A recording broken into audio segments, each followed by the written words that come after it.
We were tailgate talking on a Sunday afternoon. So let's call up the boys, bring a case or two, cause we ain't got nothing to lose. I know we were tailgate talking on a Sunday afternoon. Hello and welcome back to another episode of Tailgate Talk. I'm Chris. Got Jay to my left, Garza to my right. But before we introduce our new member of the pod, I want to give a huge shout out to Johnny Mendoza for cooking up our intro. If you guys are tuning in, you guys heard our intro music for the very first time. So a huge shout out to him for that. We're going to link his Instagram in the description below, and along with his band, Cans and Windows. Jay's part of that too, so we're going to link both of them in the description. You guys show them some love. So without further ado, I want to introduce Brandon, new to the pod. How's it going? Little round of applause, boys. All right, boys. A lot of shit has gone on since we last spoke. It's probably average like a two week period before we, or after every episode. So kind of want to get into it. Today's Sunday. The Masters just happened. Rory goes back to back. First guy to do that since 2001, 2002, which happened to be Tiger Woods. Did you guys get a chance to check that out at all? Honestly, I didn't get a chance. I was just kind of keeping up with it on my phone. Just a busy weekend. So you guys are going to have to clue me in on that. So, Brandon? Same thing here. My clients told me to put it on. Not a big golf guy, but, just had it background. That's pretty much all I got into it. Jay? Well, Rory took it, and Chris, you brought up some information that I wasn't very familiar with, and I thought it brought up an interesting point. Could set an interesting precedent going forward. So can you tell us a little bit about that, please? The Tiger situation? The Rory and his Oh, that's right. Yeah, that's right. So just about that. I saw on the Foreplay Pod. I don't know if you guys follow them on Instagram. It's a golf YouTube company. They're a part of Barstool, and they posted a clip of Rory talking about how he took the last 3 weeks off and didn't play in those tournaments and was taking a private jet from Florida to Augusta a couple times a week so he can play the course. Obviously, it's a members only course, so you have to know a member to get into that, if I'm not mistaken. And yeah, it kind of brought up an interesting topic in the group chat. We were kind of like, is this unfair to the rest of the competitors? Because, I mean, granted, he's earned that right. Like he has the monetary. He's free. He could do whatever he wants. Obviously, he's taking PJs to freaking from Florida to fucking Augusta. Like, he's got it like that. But guys that are like barely making the tournament, guys that are new on tour, like they're not getting that kind of luxury of being able to play a distinguished course like Augusta, like Rory is. And me personally, I kind of feel like it's an unfair advantage because, like I said, like it's very exclusive. Like you have to know somebody to get there. Not everyone gets to play there, and this guy's playing it 2 times a week for the last 3 weeks before Augusta even happened. I don't know what you guys take on that. I personally don't think. I think it's an unfair advantage to the rest of the field. I think like everybody should get the same amount of time and have the same amount of practice in order to compete for. I mean, you're playing for the Masters, right? It's a very distinguished tournament, and it needs to. I feel like the playing field needs to be even. So I understand a lot of maybe the younger guys on the tour that aren't as prominent, maybe don't have that access. Can you fill me in? Do you think the guys, maybe the top 10, 20 guys, do they have the same kind of access as Rory might?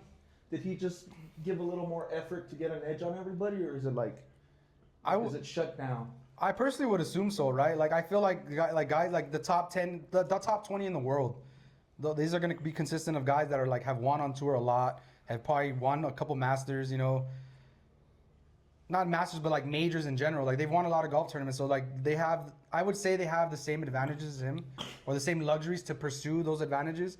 I don't think they did. I personally don't think it's illegal.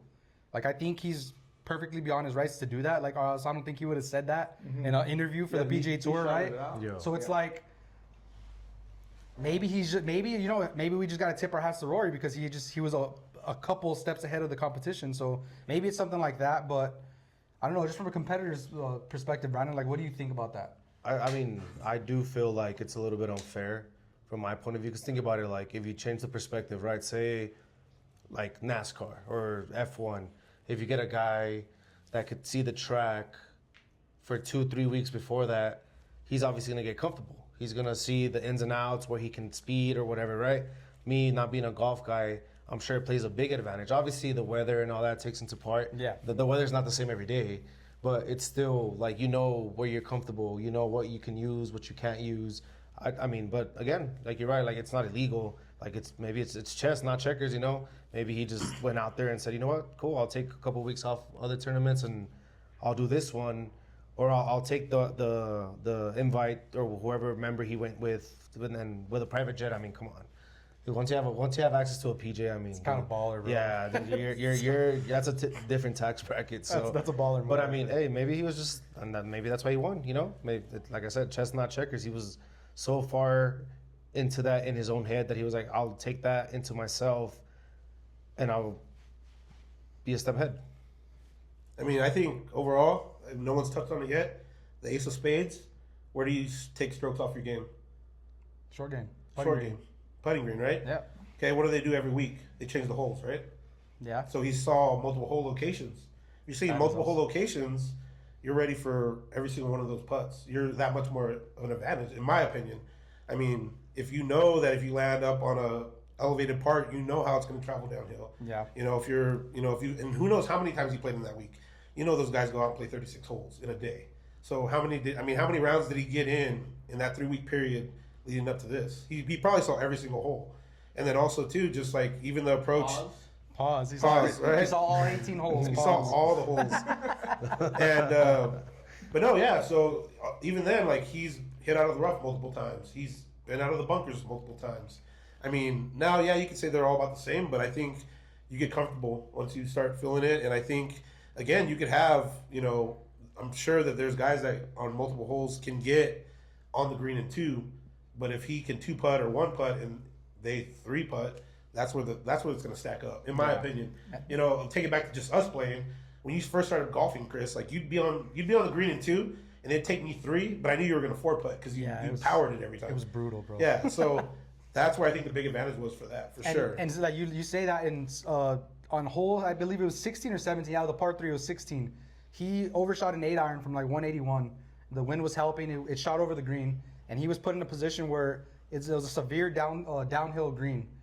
And he actually went, so like the hole's directly in front of him, right? He actually went like 10 feet to his left and had to like just barely get it to roll down to the hole, and he made a magnificent putt. At that point in time in the tournament, like if he shoots that down the green and he 2 or 3 putts, like at that point he was up 2 and now he's like up 1 maybe, or maybe potentially tied. Like it's a completely different ball game. Definitely. And going into what you're saying, like if he's on those greens 3 weeks prior to the tournament, like you kind of have to assume like he understands where he can miss, where he can't miss, how to play, certain holes. Like yeah, it's. I mean, let us know in the comments if you guys think we're just absolutely crazy. Like we're not the biggest golf nuts, but to us, just as competitors, like if you're seeing a track, let's call it 2 times a week, let's say 6 times more than anybody else on the field, like you're gonna have an unfair advantage in my opinion. But 100%. regardless, he did it. It happened. He took advantage of it. Shout out to Rory going back-to-back Masters champion. Like I said, hasn't been done since Tiger in 01 and 02. I think there's only 4 guys total that have ever done that and won the Masters and defended it. So nonetheless, right, like you can see the holes, you can see, where to hit it, where not to hit it, but you still got to go out there and execute, and he did, man. So shout out to Rory. It was absolutely advantageous. It was almost like a home field advantage for him. Yeah, you could say that. So I think we can all agree on that. You did mention that it's not against policy or against the rules. If I was him, I probably would have shut up about it. I wouldn't have said shit. But nonetheless, I think it's a big G move. I think he's got the Grand Slam. He's got the green jacket. He's got the heavy pockets. And if I want to drop my little girl off at school, take a private jet and go get an edge on everybody. Fly back and be in time for dinner, bro. It's gangster. It's a some very baller gangster shit. move, It's awesome. Rory. I'll give you a shout out for that. It's big baller. I liked it. So kind of going in another direction. I don't know if you guys got a chance to watch UFC 327 last night. It was arguably one of the best cards I've ever seen. Top to bottom, I think there was one fight on the main card that was a snooze fest. But other than that, man, like I was on the edge of my seat the entire time. How'd you feel about that, Brendan? I know you were tapped in. I know you're a big UFC guy. For sure. Yeah, I tapped in. It's one of those cards where easily up to this day, I mean, we're barely in April, right? So fight of the year, or card of the year, you could say. You probably have the fight of the year in that card with Hokit and Curtis Blades. That fight was absolute nuts. I mean, to close off the night, Carlos Ulberg and Yuri Prochazka, I mean, man, these dudes were just two of the best light heavyweight contenders in the world. And I'm not biased. I'm a big city kickboxing guy. For those that don't know, my favorite fighter is Israel Adesanya. He fights out of city kickboxing. He's been taking a couple of L's. So I remember texting Chris before the fight even happened. And I was like, yo, like Carlos Oberg. And he was kind of going against me. But I was like, bro, like city kickboxing needs a big win. And they got it in a fashion that I couldn't even like predict. You see Carlos Oberg blow out his knee. And I had money on that fight. And as soon as I saw him like fall, I was like, man, this guy is done. This guy, he's done, you know? And Yuri said he did it for mercy, right? That he laid off the gas because he was hurt. But in my eyes, dude, it's a dog-eat-dog world, right? And in an octagon, you're in there to kill the freaking dude. Kill or be killed, man. Yeah, and this guy laid off the gas and he got punished for it, man. I mean, it's just, you can't explain it, man. It was one of the best cards I've seen. And I know you two for sure saw that fight, so I want to hear your guys' takes on that. I mean, I totally forgot that Paramount even carried it now. So I turned on my TV and it was on. I was like, oh dang! So I clicked on it and I caught that last fight. And yeah, like he did, like he kind of I can't even pronounce his name. Prohashka. Like he, like as soon as he saw it, like he did back off. Like he's like, you know, he gave him some time. And it's like when I saw that knee buckle, being a former guy, I've blown out my ACL twice. Like I know that look, and as soon as I saw it, I knew it was gone. And it was like, dude, like, he's gonna fight one leg. I was like, he's done. Yeah. Like he's gonna attack him. He should never have stopped. Had he rushed him, he can't back up because it was his back leg. So you're trying to backpedal or take a step back. You're on a bad leg. Just go at him and finish it. And he gave him a chance, and he took advantage. That dude he connected, and it was awesome. That only being the one fight, I wish I would have seen the one that everybody's talking about. Is insane. But with it being the one fight, like that was just straight up, just reach down, guts, grit. Like you saw, he even threw that kick. You knew that hurt. Like a front leg head kick, bro, on his back, and just absolutely freaking buckled himself. You know he was in pain, but I mean that's another level athlete. So talk about dogging it out, bro. Yeah, mind over matter, just getting in there and finishing it. It was awesome.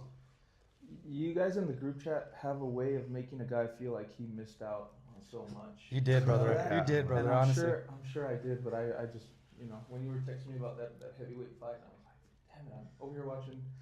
I mean, I was watching the Dodger game, right? What game 9, game 14? Yeah. You guys really have a way of making a guy feel like he missed out. But I did I just caught the end of it. I saw the guy's leg was a little funny, and I thought, I was cashing in already. You said you put your money on what, Brandon? Carlos Oberg, which is the guy that blew his knee. Yeah. So like I said, when I saw him buckle, I was like, man, like that's it, you know, like. Yeah. And sure enough, Yuri Prochazka sees it, backs off, and even points at the ground. And usually, shout out Max Holloway for starting that, right? You point at the ground, that means like we're throwing hands, we're not doing anything else. And I mean, they did for a little bit, and you saw Oberg, he kept falling. But I mean, dude, it's great. Even to get in the cage takes a lot. But to be in that moment, his biggest fight in his career, because Yuri Prochazka has been there. He's won the belt before. He had to vacate it due to injury, but it's one of those things. And I saw, I forgot who it was. I want to say it was a former fighter. I think it was, I can't think of his name. But he says that Yuri Prochazka chokes in big moments, and maybe that had a lot to do with it, man. Maybe, yeah, he had the guy hurt, or not that he hurt the guy, but the guy was hurt. He had everything in front of him, and he still choked, man. You know, it's one of those things where, like I said, when you're in that cage, man, and you see, even if they break their hand, you take advantage of it. I would have started kicking his knee until he couldn't take it anymore, you know? It was one of those things, 2-3 kicks, good kicks, was like Carlos Oberg would have been on the floor and been like, yo, I'm done. Like, that's it. I can't go no more. But he got chin checked, and it was bad, man. Yeah, like, I mean, when I blew out my ACL, and I got up and I tried to take a step on it, and it hurt so bad I fell back down. Like to know that pain and see him just stay locked in, it was like, dude, this dude's a freaking animal. Like, yeah, that's big time. That's a big time game right there. It's a different breed of human being. No, definitely. And great to watch. Jason, you brought up the heavyweight fight, so I mean, we'd be remiss to not even bring that up, right? Yeah, like, please fill me in. Yeah. So okay, so to keep in mind, so this guy Josh Hokett, you guys might have seen him. People that are listening, you guys probably for sure see this guy going viral after his last fight. Got an American flag bandana on, some Oakleys on his head. on his eyes, and he's just going off. You know, he takes some unwarranted shots at Brittany Griner, and he goes viral for this post-fight, you know, speech. Keep in mind, after this fight with Curtis Blades, Dana White came out and said that, you know, he told Joe Rogan, like, I'm not into that kind of stuff. Like, I wanna, you know, I kind of fed this guy to the wolves. He gave him number 5 ranked heavyweight in the world, Curtis Blades. He was kind of hoping that this guy would go out there and get his ass whooped, for lack of better terms. And so he comes out unranked, facing the number 5 guy, and he, from the first exchange, man, had him on skates. He was putting it on this guy. The fact that Curtis Blades survived all 3 rounds is crazy. But not only that, but Curtis Blades showed some freaking dog too, man, and he put him on freaking skates, bro. Like, they were going back and forth. It was like, I think after the first couple minutes, they were both gassed. Oh, for sure. Like, after that first round, those 2 guys were done. And to bring up what Chris was saying is, like, Hoke comes out there and starts flipping Curtis Blades off. Just in his face. In his face. Bird, bro. And they're throwing blows, bro. And I don't know if you saw, but Curtis Blades suffered a broken orbital bone. Did he really? Yeah. I didn't see So, I that. mean, that's how they were That's how going at tough it. You that know, is. I mean, after the first 2 minutes, Curtis Blades was a mess. And they were just throwing blows. And this was probably, like 3 minutes into the fight, Curtis Blades had already been knocked down. They were both going at it. And, dude, like... Could have easily folded. Honestly, could have easily folded. Either man could have folded. And, dude, the third round, I'm sure whatever shots they were throwing at each other had no power. Like, they were just throwing to score points. 2 at that heavy point. bags just out there just trying to do whatever they can to survive. All heart. Yeah, all heart. Literally all heart. And Josh Hoke ended up getting the job done, getting the decision, and it was well earned, in my opinion. And then the crazy part about that, man, is that in the middle, like right before the main event, or in the middle of the co-main event, correct? Yeah, the co-main event. Dana White goes live on Instagram. So I'm on my phone, I get the notification, and I click it. And he starts going off saying that President Trump, who was in attendance, said, hey, man, like, why isn't Derek Lewis? I don't know if you know who I'm talking about. Yeah. My balls is hot guy. Yeah, I know. Yeah. He said, why is he not on the White House card? He's a patriot. Yeah, exactly. He's a patriot. Knocked out the Russian, what's his name? Oh, Alexander Volkov. He goes on that big ass rant, USA in this, you know, you guys finish it. Fucking Putin or whatever. Yeah, exactly. And I mean, so Derek Lewis is the knockout. He has the most knockouts in UFC history. Exactly. So he's asking him, like, why isn't he on the card? You know, it's White House card. Like, this patriot should be on the card. So Dana White's mastermind goes backstage, calls Derek Lewis and says, hey, man, do you want to fight on the White House card if I can find you an opponent? Of course, what guy's going to say no to fighting on the White House lawn, right? So he goes back and he talks to Josh Hoke. There's another patriot, bro. This guy that just showed some freaking huge stones. And he's like, do you want to fight on June 14th on the White House card? Of course, the guy freaking says yes. Now we have 7 fights instead of 6 on the U.S. card, on the White House card, just like that, bro. Just from one performance. Talk about a guy getting an opportunity and making the absolute most of it, man. Yep, and you It's gotta crazy, take it. bro. Just sports in general. I don't care what sport it is. You know, like guys getting opportunities and making the most of it, bro. There's nothing more. You know, what's more beautiful than that, bro? For lack of a better term. Just to touch on that too, like since we're in the topic of UFC, I was talking to my client about this, Joshua Van. Okay. So this guy is an unranked guy, had just finished fighting. 2 weeks later, gets a call from Dana White that there's another fighter, Brandon Royval. This is the flyweight division, so we're talking about 125 pounds. Gets a call that Brandon Royval's opponent backed out, and this is the number 2 flyweight in the world. This guy just won, he's unranked. And Dana White's like, yo, you want a shot at it? Joshua Van says, of course, why not, right? Two weeks out of the fight. So he fought 2 weeks out, and then there was 2 weeks leading to the fight. So crazy moment, right? Gets the call, takes the fight. It becomes the fight of the year for last year. So he beats Brandon Royval. So he jumps from being a nobody to beating number 2. So now he's number 2, and then he's the champ. So talk about like some of these opportunities that we see in sports, right? That you just gotta take. Yeah. And yeah, it's crazy, man. Like, especially fights like the UFC, bro. Like, 2 men in the octagon fist fighting. It's like, I don't give a shit what the rankings say. I don't care what your record says. Like, anything can happen on any given night, right? Yep, 100%. And just to kind of finish up on the UFC, like, big shout out to Aaron Pico, great up and comer came over from Bellator, got sparked by Lerone Murphy in his debut, comes back and gets a win over Pitbull, another Bellator guy. So that was big for him. And then shout out to Cub Swanson, Oh yeah. longtime veteran, What a way to go out. goes out with a finish. You know, like some guys, they get retired by the sport, right? Like this guy is an older guy, took some time off, came back, and went out on his own accord, went out on a win, on a highlight win. So big shout out to him. So moving into our next topic, boys, I kind of wanted to bring up baseball, right? We can talk about. To me, it's a little controversial. It's and you guys, I want everyone to give their take on this. Manny Machado wearing a sweater, a hoodie under his baseball jersey. I'll go ahead and just right off the bat, I don't like it. I think it's bush league, to be honest, especially coming from a professional baseball player. Like, I think the MLB is sponsored by Nike, correct? Like, you have all kinds of accommodations to stay warm. You know, you have, for Christ's sake, you have a clubhouse in your dugout that you can go to in between innings. Put a hoodie on over your jersey when you're not at the plate and when you're not on the field. Put it on to warm up, and then when you're done, take it off and go on the field and represent your team. You know, I don't like professional guys trying to stand out too much. It's not my taste. I know it's in right now, but I wasn't a fan of that take. I wasn't a fan of not that take, but not of that move. I want to hear what you guys have to say. We'll start with you, Jay. The hoodie thing goes back, I think, before, it goes back since the beginning of baseball. And I really had to self-reflect for this question. You can look at all the logical points, right? Like, which they'll work. You know, the restriction of movement, and first of all, it looks terrible, right? But then you have the other opposing side, and especially for like 8-year-old kids. Yeah. Right. It's like, hey, I don't want my kid to be sick. We'll get into that. Yeah. Right. So there's some for the pros, that argument doesn't stand. Maybe for a kid, I think it could work. It could be okay. I'm not for it either way, right? But I can see the logic behind it a little bit. And I had to think to myself, why is this such a big deal to ball players? And I remember the first time I saw a kid on one of my teams wearing a sweater under the uniform, and it was cold. And I asked my dad, I was like, "Hey, Dad, can I put on my sweater?" And when it happened in real life, it was a much more explicit response that he gave me. But to sum it up, it was just like we don't do that. Yeah. We don't do that. My grandpa said the same thing. I had some coaches that said the same thing. We don't do that.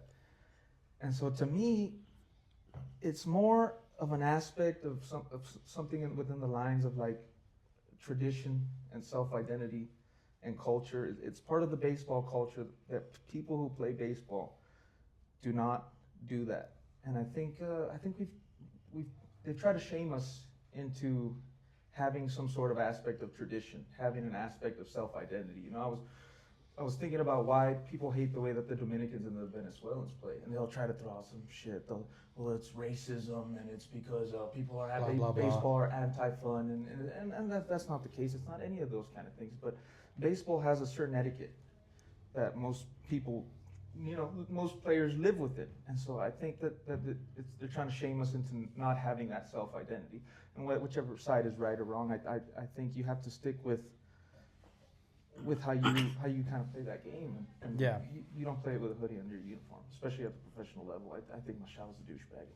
Not just for that, but for many other reasons. Yeah. Garza? No, I'm the same with Jay. I mean, I think that there needed to be some evolution with the game. So, like, for example, the bat flip, as long as it doesn't get too crazy, I get that. Some of the celebrations after making a big diving play, you want to get up and chest bump or big high five, you're the left fielder and you're the center fielder, that's fine, But I think as long as it stays within a decent frame of still having some respect for the game, because just as much as you can look like an amazing Superman out there, the game will humble you. And next thing you know, you miss that ball off the heel of your glove, or you get a bad jump and don't communicate, and a ball gets in the gap, and something like that happens. And I think all those things, whether it's the hoodie, whether it's have that self-identity, have your, whatever you want to call it, your trademark look, but still play the game with some respect, in my opinion. And I think it changes, and we'll get into that too, but at the same time, the guy has the ability to do what he does. Like, he can do it whether he's wearing a hoodie or he's in swim trunks. Yeah, and a flip. Like, he's still gonna produce. And I think that's different coming from that to where at the lower levels it's not the same. It should be a hindrance and stuff. But I mean, I think, and again, it being America's pastime, it being you know, so old. I think you need that, you know, and I think even with the technology that's coming into play with it too, like all those things, they're just advancements to make the game better. So I think it's just a little bit of, yeah, I can understand it, but like to some extent, you know, when it's out of hand, I think it's just eyewash. It's just too much. And he shattered the argument that every coach has used since I was growing up. The pros don't do that. Now look at this idiot. Now the pros are doing it. Look what he did. You know, he ruined that aspect of it, I think. Brandon? I feel like you guys all hit the nail on the head.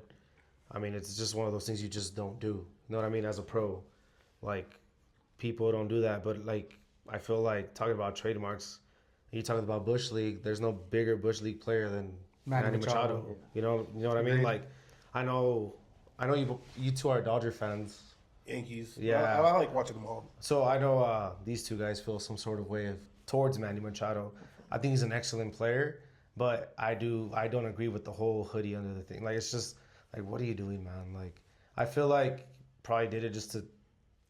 I mean, we're talking about it. Try to start a trend or something. Right. Yeah. We're obviously having a debate about it. So he's obviously like whatever he did worked. You know. I think like, he was trolling. Yeah. Honestly. Yeah. And not only that, like, were they playing at home? Dude, honestly, I despise the Padres so damn much. I couldn't even tell you. All I see is this on my Instagram page, and I'm like, look at this guy, dude. I think they were playing in Pittsburgh. I don't think they were in San Diego. Okay. But Is it that cold in Pennsylvania, like, bro? Like even then, like you said, like there's ways to go about it. Like, you're in the dugout, you're not on the field, put a hoodie on. You're you sponsored know, by whatever. Nike, bro. Yeah. Like there's so much cold gear that they have, bro. Wear long sleeve Like, under or something. You know what I mean? Wear sleeves, arm sleeves, whatever it takes. But a hoodie looks good under a jersey. Like if we're wearing it out to like a ball game or something. Yeah, you know, yeah. but not when Not when you're you're playing playing. at a pro level. Yeah. No. So we're talking about hoodies under the jerseys and stuff like that, and that's something you do see at the lower levels, right? Little league, you know, high school. So to kind of get into that, like the basis of this podcast, I feel like we wanted to get together and talk about is, you know, like what is the state of Little League baseball right now at the moment? Brandon, you're a perfect guy to answer this because you are a head coach for an 8 and under team. You know, Jason, you're another guy that has very good insight on this because your youngest brother is a 12-year-old playing Little League baseball right now. Mm-hmm. I haven't played. My son played Little League baseball, just recently stopped. And, you know, you see things like that, right? So, Jason, for a perfect example, you brought it up, right? Seeing the hoodie under the jersey at the lower level. Now I feel like the narrative behind that changes quite drastically, in my opinion. Mm-hmm. You know, like I don't agree with it in the professional. I don't feel like we all, like, and any of us do. But when I see my 7-year-old, 8-year-old son, you know, freezing in a winter baseball game on a Tuesday night, I'm not gonna sit here and have the same kind of attitude or stigma towards a hoodie under his jersey. I'm gonna, quite in fact, I'm gonna encourage it even, right? So like, why do you think there's that different level of thought when it comes to younger kids and professionals? Because I find myself having these two, you know, kind of conflicting ideas about the same kind of topic. We'll start with you, Jay. I think that's the decision for each and every parent. You know, I don't, like you said, if there's an 8-year-old and it's cold outside, I'm not gonna make a big deal and be like, hey, kid, you know. For like my guy, my little brother, he doesn't do it. Even if it's freezing, that's just, like I said, that's the old school thinking that we have. I didn't do it when I was growing up, and there was some freaking cold games that we went through. So I think that's for each and every parent to decide. But I still stick with my guns. And that's strictly because of the, you know, tradition and the way you were raised. Yeah, I think that's the right way to do it. Gotcha. It's the right way to do it. Yeah, but I'm not saying the other way is wrong. Yeah, you know. Garza? I mean, I think it sets a bad standard right off the bat going into being at the high school level, and even when I was at the college level, seeing it, it's like it goes from, okay, I understand an 8-year-old and you don't want to buy cold gear for an 8-year-old, you rather just throw a hoodie that he has, fine. But like as it gets older and it progresses, I think, you know, if the standard is set to where it is based on the look and an importance on, you know, their drip and all that, it's like Big- Like, that- dude, that's like that's it's a new age that word defeats. for you, Garza. It's a big. That's That's a a big new age word. word for you, brother. Surprised But you it's used like, it. well, because I hear it from the guys all the time. Like, it's like my drip. I'm like, bro, your drip, you're 0 for 4, bro. Like, I don't care about your drip. Like, I need a result. Like, we're a team, we're trying to win. Yeah, you look cool, but That's you that know, elbow guard that has a hit in it. Oh, we'll get there. We'll get there But too. I think waiting for that shit. the hoodie. I mean, the eye black, the glasses. The glasses don't even fit these kids. Just when they got a oven mitt hanging out their back pocket, they can't even run. They're worried about that, not even focusing on swinging. I think they're all distractions that you don't need at that young of an age. Gotcha. Especially if you're, a kid that is not going to be stealing bases. You have no business taking time out to put an oven mitt on your hand. But that's just me. I think, though, again, it's traditional. And again, keep it traditional. Get sleeves. Like a hoodie can be like, what, $50-$60? Yeah. Like a pair of Cold Gear sleeves are like $40-$50. It's the same price. And it's just making that adjustment and going ahead and making that sacrifice to get the proper gear. But yeah, I'm against it. I mean, I understand, again, like 8, 9, even T-ballers, yeah, throw them in a hoodie. But when it comes down to it, I think as you progress, you should, to execute and play the game the way it's supposed to be played, you should be in the proper gear. Unless you're an amazing, if you're a phenom athlete, then you wear whatever you want. I'm not going to tell you anything. If you're going 3 for 4 every day and you throw freaking 90 miles an hour, you get a little bit of leeway. But that's just the way it is. So just before you go, Brandon, real quick. So to that point you make, right? Like if you're a stud out here and you're getting the job done on every end of the on both sides of the field, right? Offense, defense, you're getting it done. You're okay with having that. So let's say little Timmy's mom, little Timmy's not that kind of player, but he has those same expectations. Not expectations, but he likes the same kind of thing that the stud on the team does. So what if she comes up to you and is like, okay, well, why is it okay for him because he produces and not my son? Like my son is motivated by these things. My son earns these things by how hard he practices. The improvements he makes at home or at practice. Like this is a type of reward that we want to give to him. What would you say to a parent like that if they come with that kind of argument? First off, how hot is Timmy's mom? That's a sidebar. That's a side question. Is Timmy's mom hot, or does she sponsor anything? Does Timmy's mom buy the hoodies or the sliding mitts for the team? Is there a Mr. Mrs. Is there a Mr. Timmy in the picture? No, but no. I think though, like as a team, if I was the head coach of a team, I would set the standard. Look, this is what I want. We're talking Little League specifically. Yeah, Little League. Even if I'm Okay. doing Little League, I'm like, Okay. hey, like we want to do team group stuff. We want to buy all the boys the same cleats. We want all the boys to have the same sleeves. Like coming up, like when I was in high school, that was the thing. Like to make the varsity team, everybody got the matching shoes. You got the fitted hat. You got the matching game bag with your number and your name on it. But that was something you earned. Yeah. And again, you're earning this stuff too. But I would kind of do it now if there's some sort of special circumstance. Little Timmy has a really bad broken finger, and the doctor said, okay, then I get that. But, I mean, that's the way I would do it. Now, if I'm just Joe Blow, assistant coach, or my kid's on the team, I'm not going to whatever. The other parents can do whatever they want. But as far as my kids, I'd still hold them like kind of like Jay. Like, yeah, Gotcha. I was in the same boat. It's like my dad would say, no, we don't do that. Like, my dad would not let me chew bubble gum. He would not let me chew bubble gum or seeds when I pitch. He's like, you're so concerned on chewing your gum, blowing bubbles, you're not focused on the zone. throwing to the zone. Yeah. And he took that away from me. Garza's in the perfect example in the perfect spot to enforce that because he's running his own program at a high level at a high school, right? And I think you brought up the good point. Like, I may have an opinion on it. I'm talking shit with my pops at the game. He's 12 years deep, things are getting said, but I don't have too strong an opinion on it because I'm in the stands.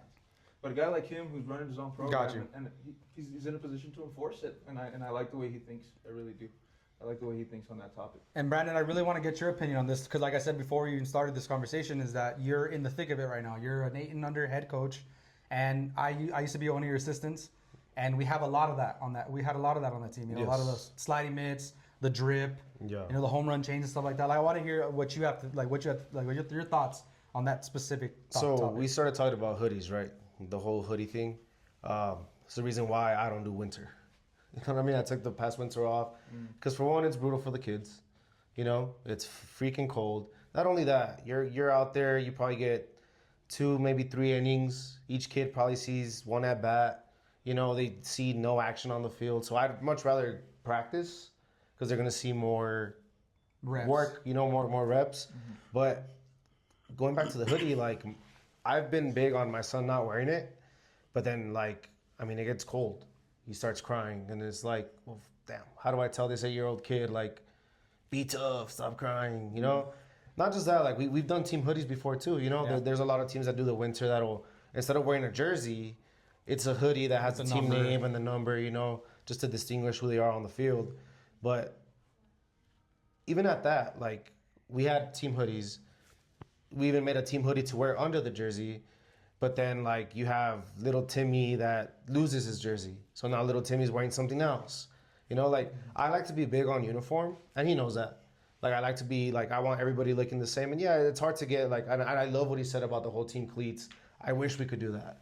But then, like, he can enforce it because, obviously, where he's at, I feel like me, like, I'm kind of stuck in a position where, like, even if I did enforce it, I know there's going to be that one parent that's going to go right instead of being left. You know what I mean? There's always going to be that one parent that goes the opposite direction.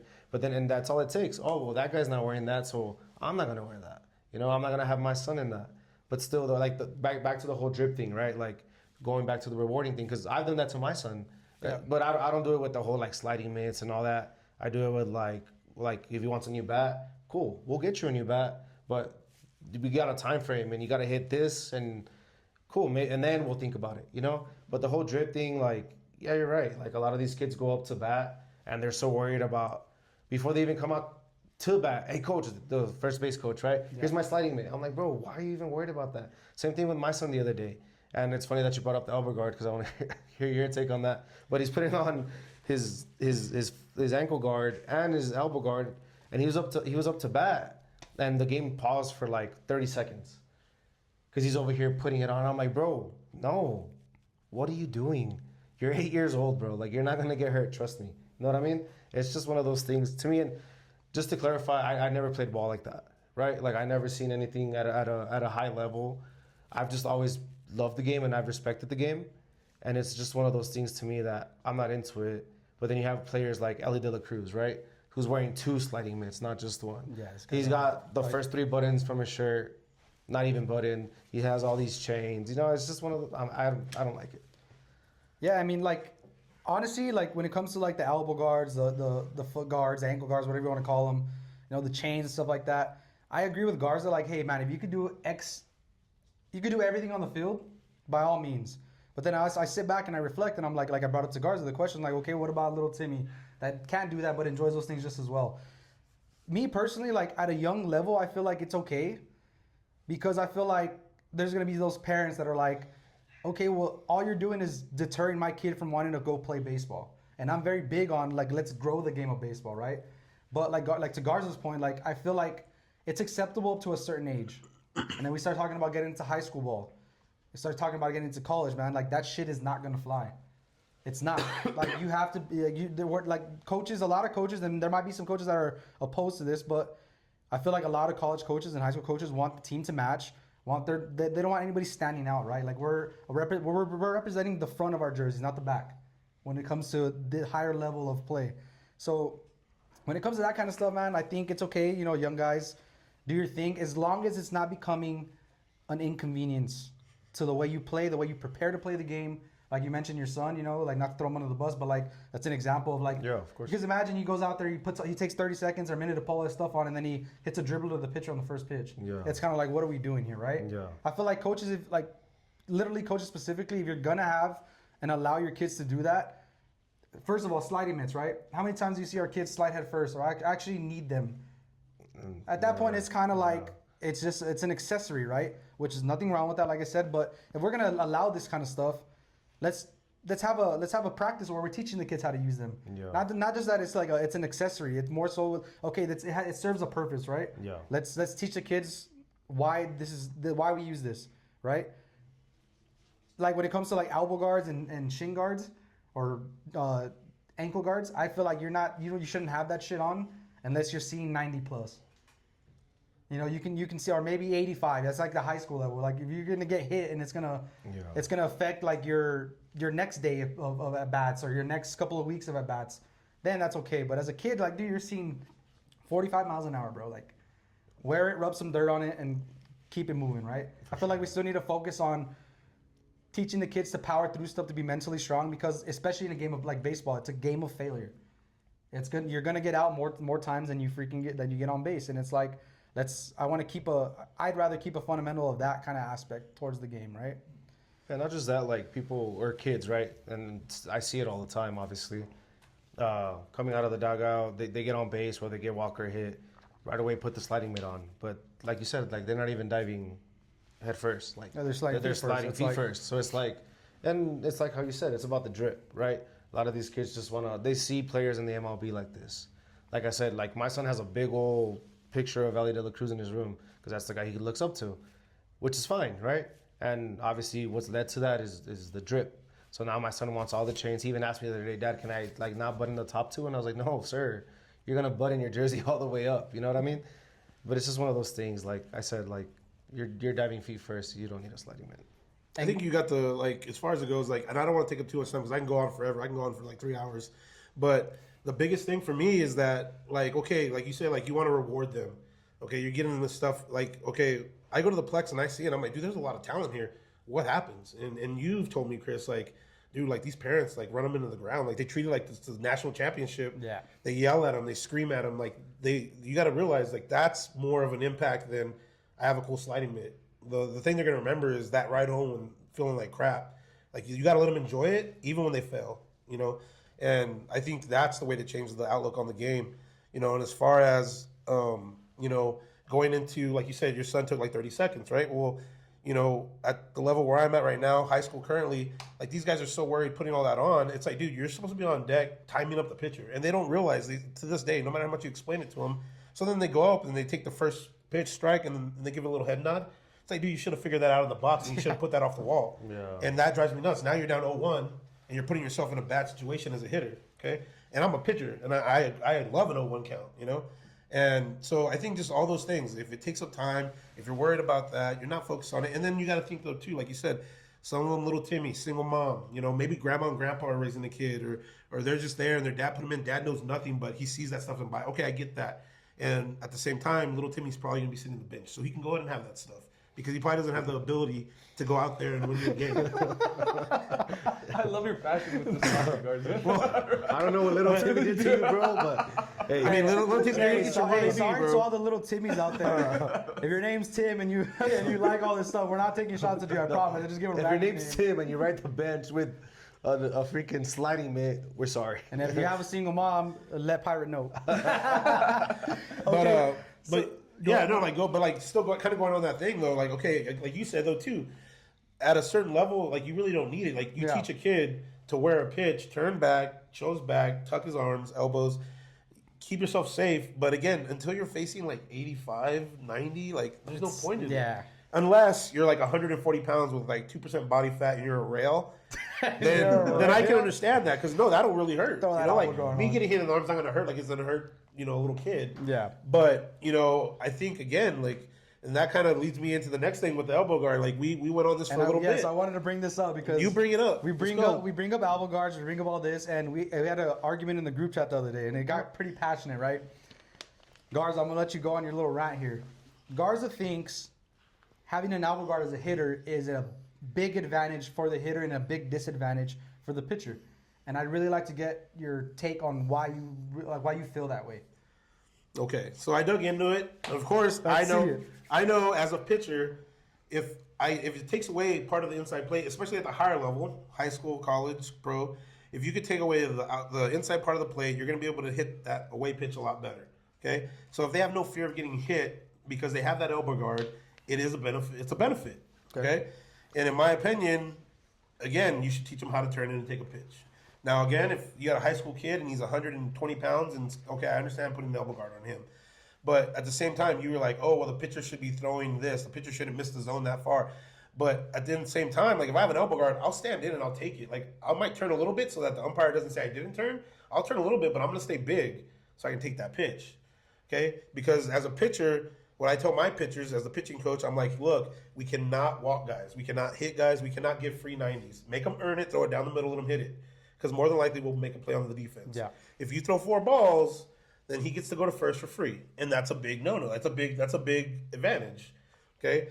And taken away. So then I dived into it. Okay, pre-1990s, there was very few of any of that guards, okay? Shit, we're going pre. We're going 90s all the way, bro. We're going all the way. We're going back, Okay, boys. so the hit by pitch rate changed over time when the elbow guard came into play. In 2010, hit by pitches in the MLB was 0.32. When you go into 2018, 2025, the highest pitch rate went up to 1.1, and then in the 2020s and to today, it went from 1.23 to 1.85. So you went from averaging less than one possible guy getting a free 90, which is 90 feet closer to scoring, to almost two guys a game, or two guys a pitcher. Okay, and then not only that, again, there's a lot more advantages because I told you they also got to deal with the pitch clock, which is, I feel, an unfair advantage. Because of that guy as a batter takes forever, why does he get to take forever putting all this stuff on, but this guy has to hurry? Also, with the amount of pitch overs, the pickoffs you can do, you're limited on your pickoffs in the pros and in college because you have to do so many, and if you do a third one, you have to pick, you can't step off. Okay, so now you're, as a runner, you know, okay, he's already picked twice. This one he has to throw over. He has to get me. I'll get the 90. Yeah. Or if he's used his 3, then this one has to go home. So you know this pitch is going home. That's an advantage. You got a big so you jump give a out. free 90. You put pressure on a pitcher. You get some picks. Now you opened up yourself to a free 90 attempt. But that's now 180 feet of the total that And you need. the pitcher's on a time constraint. Yeah. I can see what you're saying. Okay. Then even at the MLB level, what else did they do? They took away the shift. Advantage hitters. So if you look all together with the protection, the pitch clock, okay, all together it broke it down into the 4 categories, and it was pitch clock, advantage hitter, shift band, advantage hitter, elbow guards, hit by pitches, advantage hitter, ABS was a slight hitter, but both ways because it can go both ways. And then the advantage that it gave to the pitcher was velocity and pitch design and strikeout rate, because strikeout rates were high, and then they went down as time went on with ABS. And then again, not only do you have ABS, you can kind of take away that inside part. As a professional hitter, as a college hitter, as a high school hitter, because even at the high school level, guys are afraid. I'll call an inside pitch. My guy will throw a middle. Yeah. You know. So again, with that elbow guard, you know too, like, and I brought up the situation, like, bases loaded, 2 outs, you're 0 for 4 on the day, state championship, guy goes first pitch, it's kind of close to your elbow guard, and you just stay still and it clips your elbow guard. Ball game. You're a winner. You're a winner. But how fair was that? Like, it's not. And then again, you said, well, then don't throw it there. I get that too. But then again, you're taking away the inside part of the plate. So overall, there's more advantages to the hitter, which I get because for the longest time in the 90s, especially with Clemens, like you'd have no one wants to go sit 3.5 hours and watch a 1-0 game or a 2-3 game. Like, chicks dig the long ball, right? And that whole thing is they want to see action. So yeah, they sped up the game to help give hitters better chances to hit. The elbow guard is on there too, but there's a lot more advantages to a hitter than I think to a pitcher. Got a rebuttal, Jason? Yeah, rebuttal. We can call it that. I just wanted, for the record, most of the topics that we talk about here are on our group chat. Yeah, 100%. They go through our group chat first. They filter through there. So I think we were talking about all the gear that we were wearing, and I was like, you know what? I'm kind of for the elbow guard. There was a couple of instances when I was playing, and I would wear, fastball to that elbow, and like for 2 weeks I couldn't straighten it. I couldn't straighten it out, and it would affect, the next 2 weeks of play if I didn't get hit there again. And Garza, I think you made a great argument about the advantages it does propose. But I just wanted to be noted, when I brought that point up, this man went on a 48-hour hiatus. He was meditating in the mountains. He got a law degree. He was doing saunas. He was listening to David Goggins. Bro, I thought you proposed a great argument, Garza. I can see the advantages that it does bring statistically, but I don't think the hitter should be required to be handicapped for 2 weeks if a ball comes inside on him. You're absolutely right. But I just don't. And so, like, even when I was at the college level, we would practice every day for 15 minutes. We call it the ouch play, and it was literally turning like this. No, we wouldn't throw it. We wouldn't throw balls at him, but like one of the coaches would stand in the middle, everybody in a circle. He'd go through his motion, throw, and then we would practice turning. And so we practice how to take a pitch. So you really should tuck elbows, turn back. If it gets you back here, then it gets you. But again, you saw the play where Jeter got hit on the knob of the bat, and he made it look like he got his free base that game. There's times where, as a hitter, you can use it to your advantage, and I feel that that's even more of an advantage. Even if it hits your jersey, you can fake But no, yeah, I mean, you're absolutely right. Like, especially, but again, though, too, like, if you got little kids, and then even high school, dude. Like, I'm like, guys, like, the dude's throwing 72 miles an hour. Like, it's not gonna. It's not gonna. With your little league perspective, I am completely on board with what you say. And to be honest, I think most men, most dads probably are too. I think it's just a lot easier to kind of put up with it than to put up with some of the parents that you might be dealing with, right, Brandon? I guarantee you that more people than you think, probably 98, 97% of people, especially, dads and men involved in the game, think exactly like you. You're just the one that's saying it. Yeah. I'm Which is hard to do nowadays. You can't be masculine. You can't be tough. You got to give everybody their chance. So I think everybody thinks a lot like you. Little Timmy, I'm sorry. It's gonna be okay. You can still try out. If you got good effort, I'll put in all the time to make you a better player. So. And not to argue against you, like Jason said, like, because you brought up some like very, very good points, and I don't think you're wrong. But as a hitter, I'm gonna go ahead and say, if you're going up to the plate and the thought crosses your mind, I'm gonna freaking wear one to win a state championship, I think you're soft.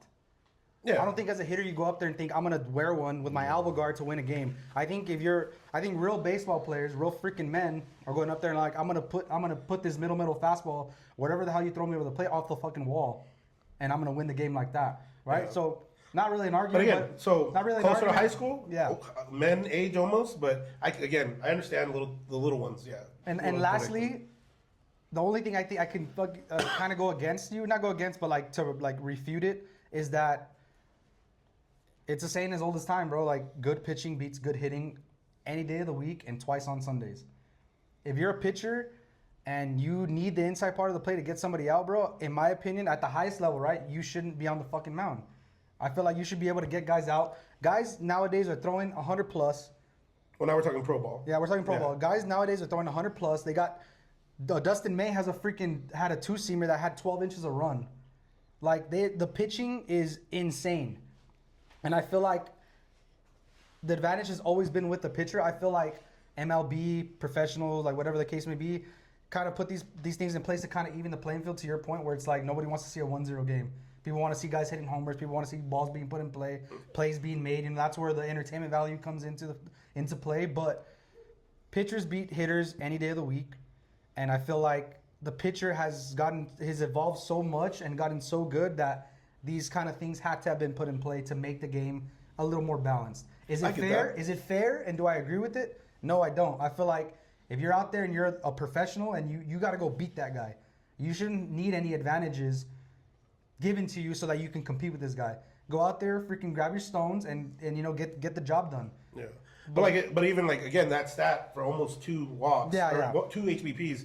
That's with the ones that can command. No, so you're absolutely college right. and high school is a lot different. Yeah. So you can wear a lot more. You can get 5-6 HBPs in a game, in a high school game. I mean, we have. State championship on the line, bro. I don't care if you're winning an elbow guard or not. If that ball's in on you, to win a state championship, your ass better wear. I don't give a shit what you're wearing, bro. You know what I mean? 100%.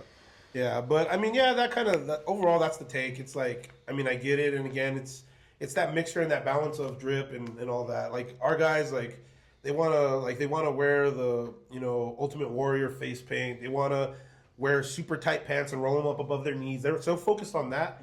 And I'm like, dude, and it drives me nuts. And I'm like, dude, you do all that to whenever you strike out or whenever you do bad or you look bad, people are going to remember you for that. Yep. And I'm like, look, okay, Bryce Harper, I get it. Phenoms, I get it. That's why, I've always said, to our guys, I'm like, dude, if you hit 400-foot jacks, in BP, out of 20 cuts, you're putting 12 over the fence, and in a game, there's a good chance you're going to hit 1, maybe 2.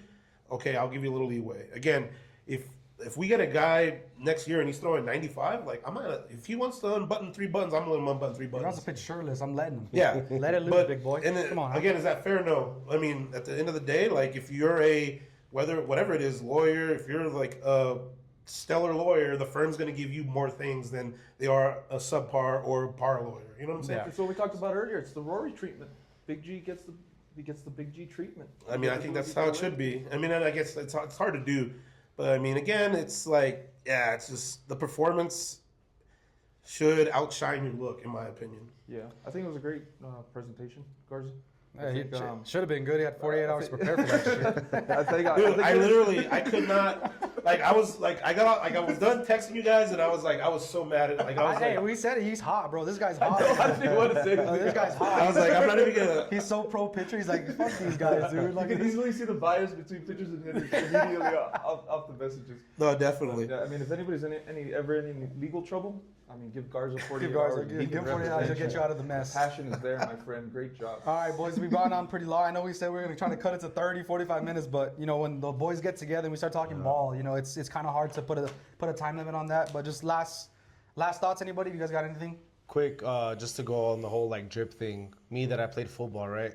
You get all these guys with the visor, gloves, and I was always scared of the linebackers that wore no gloves, that were wearing like ankle socks, because I'm like, man, like that dude's gonna hit me hard. This guy don't care, man. Yeah, this guy does not care. You get the running backs, just nothing, no gloves, no sleeves, nothing. They probably don't even have a shirt under their freaking shoulder pads, you know. And those are the guys that are gonna freaking run through you. So same thing, like and it's different, right? At a little league level, you see some of these boys that come up and got some big old cleats, and you know their pants are super loose, but they're out there diving, making plays. They go up to the plate with no gloves and they're smashing the ball, and I'm just like, damn.